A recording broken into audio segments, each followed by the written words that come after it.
এবার দেখুন, overloaded dumper এখান দিয়ে পাস করানোর অভিযোগ এই টুলুর বিরুদ্ধে। না, কোনো নিয়ম মানার বালাই নেই, যে কথা আপনাদেরকে আগেই বলছিলাম।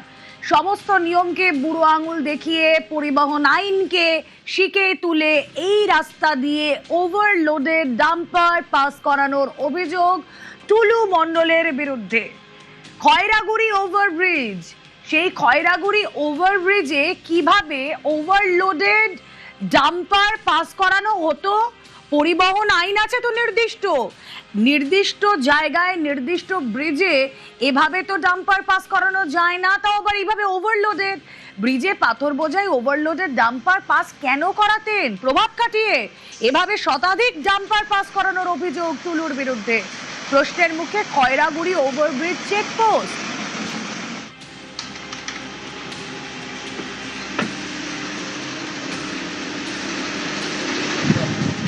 কথা বলবো, রৌনক প্রতিনিধি রয়েছেন আমাদের সঙ্গে। রৌনক, কিভাবে চেকপোস্টের নজর এড়িয়ে ব্রিজে ওভারলোডেড ডাম্পার? দেখো, একেবারে যে ওয়ে ব্রিজ রয়েছে খয়রাগুড়ির, সেই ওয়ে ব্রিজ থেকেই কিন্তু প্রত্যেকটি লোডেড ডাম্পার সেগুলি যায় এবং তার ওজন দেখা হয়। যদি ওভারলোড থাকে তাহলে সেখানেই সেই ডাম্পারগুলিকে আটকানো হয়। নির্দিষ্ট আরটিও অফিসার বা ট্রান্সপোর্ট ডিপার্টমেন্ট আধিকারিকরা এসে তার বিরুদ্ধে কড়া ব্যবস্থা নেয়। আমরা জানতে পারছি পুলিশ সূত্রে, এবং যেটা অভিযোগ আসছে যে এই টুলু মণ্ডলের প্রত্যেক দিন 100 থেকে 200টি ডাম্পার এই খয়রাগুড়ি ওয়ে ব্রিজ থেকে পাস করত, কিন্তু সেই জায়গায় দাঁড়িয়ে বেশিরভাগ ডাম্পার ওভারলোডেড থাকতো, সেগুলোকে কিন্তু ধরা হতো না। একাধিক জায়গায় ফাঁক থাকতো, যখন সেই ডাম্পারগুলি ওয়ে ব্রিজের ওপরে আসতো সেগুলোকে কিন্তু কারেকশন ওয়াইজ চেক করা হতো না, এবং যখন সেটা বেরিয়ে আসতো ওপর থেকেই কোনো আরটিওর অফিসার বা আধিকারিকদের অর্ডার থাকতো কার্যত যে টুলু মণ্ডলের ডাম্পারগুলিকে ধরা হবে না। এবং সূত্র আমরা জানতে পারছি যে এরমভাবেই দিনের পর দিন শয়ে তার ডাম্পার যেগুলো খয়রাগুড়ি চেকপোস্ট থেকে যেত সেগুলোর বেশিরভাগই কিন্তু ওভারলোডেড থাকতো। কিন্তু অন্য জায়গায় দাঁড়িয়ে সাধারণ অন্য কোনো ব্যবসায়িক যদি ডাম্পার ওভারলোডিংয়ের ক্ষেত্রে 1 কেজিও বেশি হয়, তার বিরুদ্ধে কিন্তু কড়া পদক্ষেপ নেওয়া হতো।